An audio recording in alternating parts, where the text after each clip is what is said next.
আগের পর্ব ঠিক যেখানে শেষ করেছিলাম, আজ আবার ঠিক সেখান থেকেই শুরু করলাম।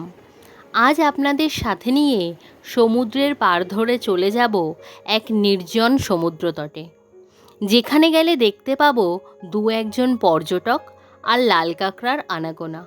এখানে মানুষের বসবাস খুব কম হওয়ায় লাল কাঁকড়া অনেক বেশি দেখা যায়।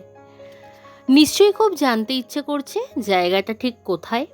চলুন বলেই দেই, এটি হলো বগুড়ান জলপাই। বর্তমানে লোকাল মানুষজনেরা আবার এটাকে লাল কাঁকড়ার বীজও বলে থাকেন। সূর্যি মামা মাথার ওপর থেকে উকি দিচ্ছে।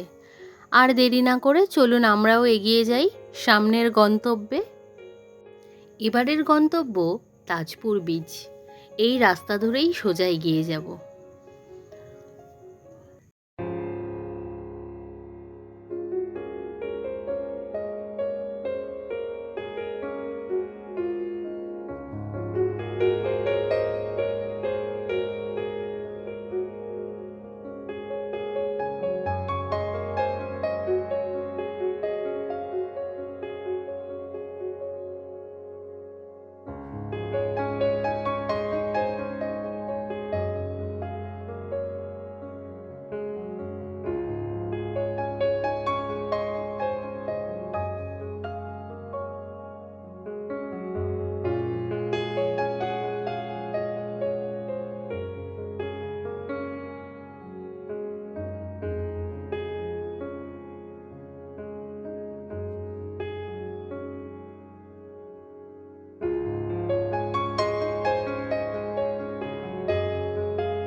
একটু একটু করে এগোতে এগোতে আমরা আমাদের গন্তব্যে পৌঁছে গিয়েছি।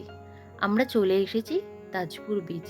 এখন সমুদ্র অনেক দূরে, ভাটার টান চলছে, ওই জন্য জোয়ারের সময় এই যে গাছটা দেখতে পাচ্ছেন, এত পর্যন্ত জল চলে আসে। আর জলোচ্ছ্বাস বা ভরা কোটাল বা মরা কোটাল ওই সময়গুলো, কিংবা পূর্ণিমা বা অমাবস্যায় ওই সময়গুলো আরেকটু জল এগিয়ে আসে। আমাদের এবারের ট্রিপ ছিল মন্দারমণি, আর মন্দারমণির মধ্যেই আমাদের তাজপুর ট্রিপটাও ছিল। কিন্তু আপনারা যদি চান শুধুমাত্র তাজপুর ট্রিপ করবেন, সেটাও কিন্তু করতে পারেন। ওয়ান ডে প্ল্যান করে নিতেই পারেন। কিভাবে আসবেন? কলকাতা থেকে বাস ধরবেন, সোজা চলে আসবেন বালিশাই বাস স্টপেজে। সেখানে নামবেন, নেমে সেখান থেকে টোটো বা অটো ধরে জনপ্রতি 30 টাকা ভাড়া দিয়ে সোজা চলে আসুন তাজপুর বিচে। আর যদি ট্রেনে আসতে চান, সেক্ষেত্রে আপনি দীঘার আগের স্টপেজ রামনগর, সেখানে নামবেন। সেখান থেকে টোটো বা অটো ধরে বালিশাই থেকে আবার টোটো বা অটো ধরে সোজা তাজপুর বিচ। আর আপনি যদি মনে করেন আপনি ব্রেক জার্নি করবেন না, সেক্ষেত্রে রামনগর থেকে আপনি সোজা ফুল রিজার্ভ করে সোজা চলে আসতে পারেন তাজপুর বিচ।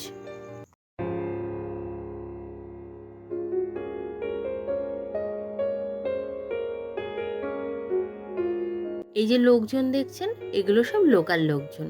ওই যে কচিকাঁচা খুদেরা, ওরা কিন্তু পর্যটক। এই যে সামনে যে দোকানগুলো, এখানে আপনি আপনার পছন্দ মতন খাবার খেতে পারেন। বিভিন্ন রকমের মাছ ভাজা, ড্রিঙ্কস, সব কিছুই এখানে পাবেন। ওহ, আমি যদি এখন ছোট হতে পারতাম।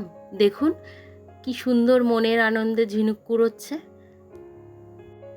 যদি কখনো এটা সম্ভব হতো, তাহলে হয়তো সবাই এটাই চাইতো, তাই না? যে আবার যদি ছেলেবেলায় ফিরে যেতে পারতাম। এবার আমাদের বাড়ি ফিরে যাওয়ার পালা।